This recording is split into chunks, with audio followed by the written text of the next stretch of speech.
अब 99 में आचार्य भगवान ब्रह्मचारियों की एंट्री करा रहे थे।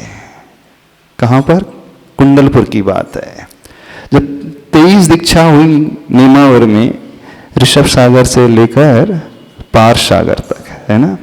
उस समय कुंडलपुर में बहुत सारे ब्रह्मचारियों को बुलवाया गया था। तो हम भी उस समय आचार्य भगवान के दर्शन करने के लिए कुंडलपुर गए थे। आचार्य भगवान से चर्चा हुई, अन्य महाराज जी से, समय सागर महाराज जी से चर्चा हुई, तो आचार्य भगवान ने संकेत दे दिया, बोले अब यहीं रुक जाओ, अब कहीं नहीं जाना है, क्योंकि माहौल इस प्रकार का बन रहा है कि भविष्य में दीक्षा देना है। ये बात है 99 की शुरुआत की, शायद जनवरी की बात है।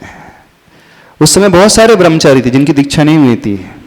संबत सागर जी के बाद अभिनंदन सागर जी से लेकर जो पार सागर जी थे, वे सारे के सारे ब्रह्मचारी अवस्था में। संबत सागर महाराज जी शुल्लक अवस्था में थे, लेकिन अभिनंदन सागर आदि महाराज जी थे सब ब्रह्मचारी अवस्था में थे।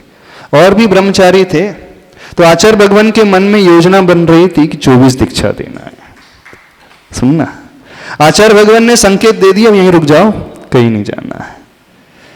जब वहीं रुकने की बात थी तो घर के लोग फिर से आ गए। उस समय नाना जी आ गए, उस समय गृहस्थ जी उनके पिताजी आ गए, नाना जी आ गए। उन्होंने बोले ऐसा थोड़ी होता है, अभी से कैसे रुक जाएंगे, और ऐसा और वैसा भी नहीं, हमने इतना किया है, इतनी मेहनत की है, इतना पढ़ाया लिखा है, इनका कुछ कर्तव्य बनता है कि नहीं। बात तो सही है, आखिर इनकी भी जिम्मेदारी बनती है, इनको भी सेटल करना चाहिए, इनके छोटे छोटे भाई है उनको भी देखना चाहिए, ऐसा वैसा। तब उन्होंने इस प्रकार से किया तो आचार्य भगवान ने कहा देख लो। अब वो जबरदस्ती लिख के अगर हम चले भी गए। अब देखना 99 की बात है, ये जनवरी की बात है, और हम वापस पुनः बॉम्बे चले गए। और उसी समय कुंडलपुर से विहार होकर के संघ नेमावर पहुंच गया। और गर्मी के समय अक्षय तृतीया में दीक्षा होने की पूरी संभावना हो गई, पूरी घोषणा भी हो गई कि दीक्षा हो गई, दीक्षा होना है। और अक्षय तृतीया को तो दीक्षा नहीं हुई, दीक्षा हुई वैशाख शुक्ला सप्तमी को। लेकिन उस समय 23 ही दीक्षा हो पाई थी, ऋषभ सागर से लेकर पार सागर तक हो पाई थी। आचार्य भगवान की भावना थी कि 24 कर ले, अन्य ब्रह्मचारी भी थे और आचार्य भगवान तैयार भी हो गए थे, लेकिन लास्ट मोमेंट में एक ब्रह्मचारी जी ने मना किया।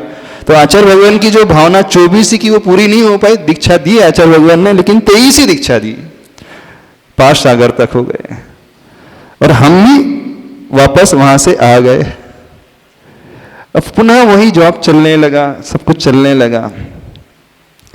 तो ये 2000 की बात है, दिसंबर की ही बात होगी। उस समय हम दोस्तों के साथ रास्ते में थे, गाड़ी में, और मूवी जा रहे थे मोहब्बतें। सुनना, उसी समय मोबाइल में फोन आया कि आचार्य ने बुलवाया है। क्या फोन आया? संकेत आया कि आचार्य भगवान ने ब्रह्मचारी को बुलवाया है, आपको भी तुरंत बुलवाया है। तो बीच रास्ते में छोड़ करके, अब पूरी तो पैकिंग नहीं की थी, छोड़ करके आचार्य भगवान के पास जाने के लिए निकल पड़े। लेकिन अन्य दोस्तों को भी, क्योंकि हमें ही नहीं पता था क्यों बुलवाया है, तो उनको बोले कि हम जा रहे हैं, कि संकेत आए हैं वहां पर। और 14 दिसंबर शायद 2012 में हम पहुंच गए। पर उस समय तक घर वालों को ये तो पता चल चुका था ब्रह्मचर्य व्रत आजीवन हो गया। और वहां पहुंच करके आचार्य भगवान ने निर्देश दिया कि अब यहीं रहना है। और बहुत सारे ब्रह्मचारियों की एंट्री हो गई, 15 ब्रह्मचारियों की, जो प्रभात मंडल के नाम से जाना जाता है। हमारे जी ने बताया ना, धोती है, कुर्ता है, टोपी है, चोटी थी और एक दुपट्टा थे। जैसे ब्राह्मण लोग गुरुकुल में रह करके ज्ञान का अध्ययन करते हैं, ज्ञानार्जन करते हैं, वैसे ही हम लोगों की भी ड्रेस चेंज हो गई।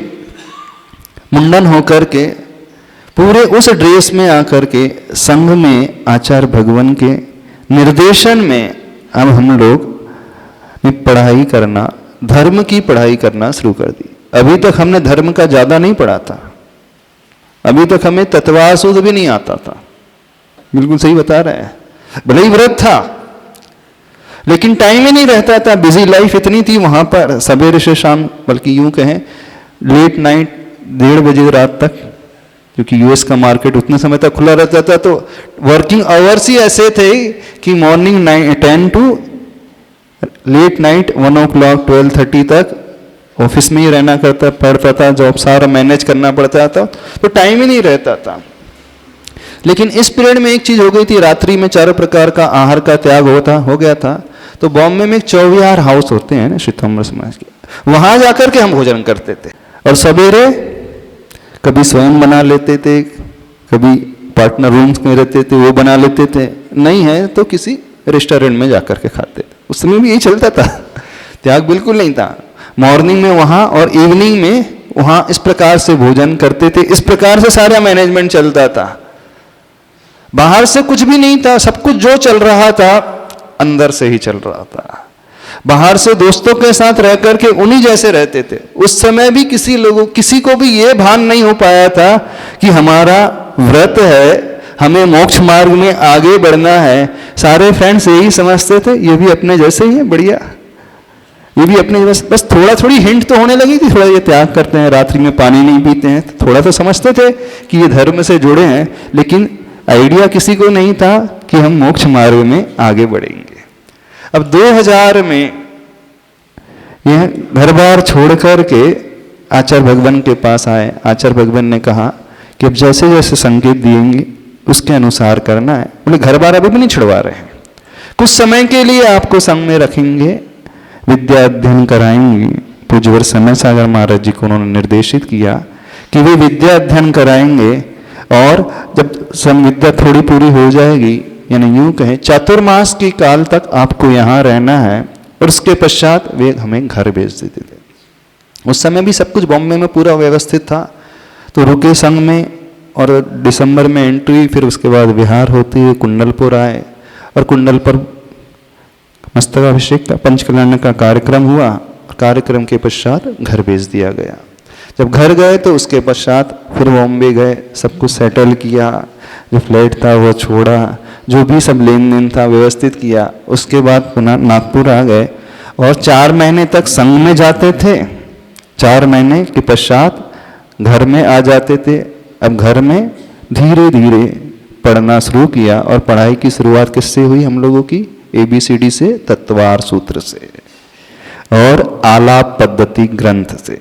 पूज्यवर समय सागर महाराज जी, तो समय सागर महाराज जी हमारे यूं कहें वैराग्य गुरु भी, वैराग्य में दृढ़ता लाने वाले भी, और शिक्षा देने वाले भी, और संस्कार देने वाले भी, और अंतरंगचर्या सिखाने वाले भी, कि साधु वास्तव में कैसे होते हैं। निष्प्रय वृत्ति लाना है, यदि सीखना है तो उन श्रमण से सीखना चाहिए। पूज्यवर समय सागर महाराज जी से उनकी चर्या देखते ही बनती है। बस हमें जो भी मिला है गुरुदेव से तो मिला ही है, पर गुरुदेव से अधिक यदि हमें मिला है तो पूज्यवर समय सागर महाराज जी से मिला है, क्योंकि हम उन्हीं के साथ रहते थे, उन्हीं के कमरे में विश्राम करते थे ब्रह्मचारी अवस्था में, और उन्हीं से सीखते ही रहते थे, एक्स्ट्रा क्लास भी उन्हीं से लेते थे। तो जो कुछ भी मिला है, जो कुछ भी हमने पाया है, पूज्यवर समय सागर महाराज जी से ही पाया है। 0 से लेकर अभी तक जो कुछ थोड़ा बहुत आया है तो सब कुछ उन्हीं का है। चिंतन भी उन्होंने बहुत अच्छे से सिखाया है। पकड़ होना चाहिए, थोड़ी बहुत अध्यात्म की पकड़ भी पैदा हुई है तो उन्हीं के माध्यम से हुई है, और गुरुदेव को ने तो सब कुछ दिया है। तो गुरुदेव की ऐसी असीम अनुकंपा, इसमें क्या बताने लायक है कुछ? अब आपको समझ में आया ना वैराग्य कैसे आया? हम खुद सोच रहे हैं, आज तक सोच नहीं पाए कि हमें वैराग्य आया कैसे। हमारे लाइफ में टर्निंग पॉइंट क्या रहा? जानना चाहते हो टर्निंग पॉइंट? तो पूज्य गुरुदेव के दर्शन ही हमारे लाइफ में टर्निंग पॉइंट रहे। जो पहला दर्शन है संघ का, गुरुवर का पहला प्रथम दर्शन, संघ का प्रथम दर्शन ही हमारी लाइफ का टर्निंग पॉइंट रहा है। यानी बाहर की समाज की घटना, परिवार की घटना, सोसाइटी की घटना हमारे लाइफ में टर्निंग पॉइंट नहीं रहे। हमारी लाइफ को जो बदलने वाला क्षण रहा सही मायने में पूज्यवर गुरुवर का दर्शन।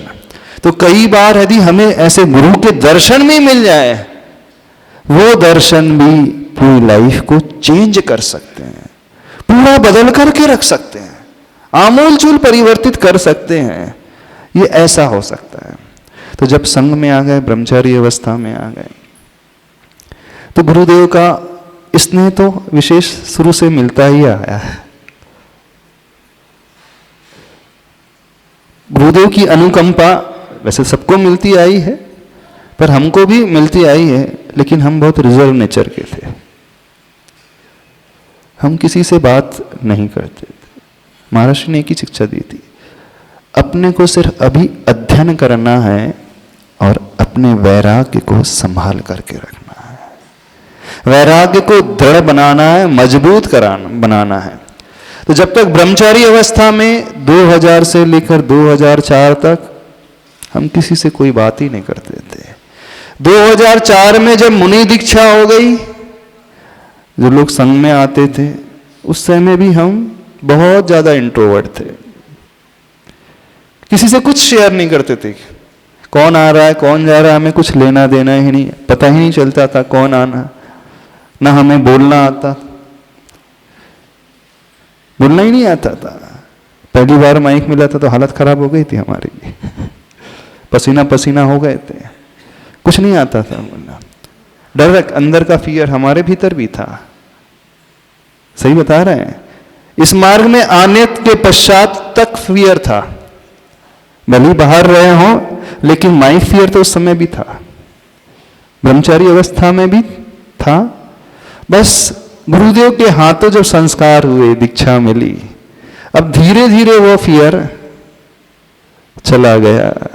हमें डर लगता था, सही बता दे, प्रवचन करने से हमें बहुत डर लगता था, अपने को तो कुछ आता ही नहीं है, कैसे प्रवचन करेंगे, कैसे समाज में जाएंगे। जब आचार्य भगवान ने भेजने की बात रखी तो बहुत डर लग रहा था, लेकिन गुरुदेव की अनुकंपा, आशीर्वाद, उनके संकेतों का पालन ऐसा रहा कि धीरे धीरे सब कुछ अपने आप आता चला गया। बस एक चीज हमेशा याद रखना के लिए आचार्य भगवान ने कहा, लक्ष्य को कभी नहीं भूलना। अपने लक्ष्य है तो सब कुछ है, और लक्ष्य गया तो सब कुछ चला गया। लक्ष्य को यदि हम याद रखेंगे तो साधना भी अंतरंग की रहेगी, और लक्ष्य भूल जाएंगे तो साधना तो बाहर से चलती रहेगी, लेकिन वो वैसी साधना जैसे बिना करंट का ये माइक हो जाएगा, बिना करंट की इलेक्ट्रिक फिटिंग हो जाएगी। बस ये ही संस्कार पूज्यवर गुरुदेव से हमें मिले, और उसी संस्कार और पूज्यवर समय सागर महाराज जी के द्वारा दिए हुए शिक्षा, ज्ञान और संस्कार हमारे भीतर अभी तक बने हुए हैं, अथवा जो भी कुछ मिला है उन्हीं से मिला हुआ है।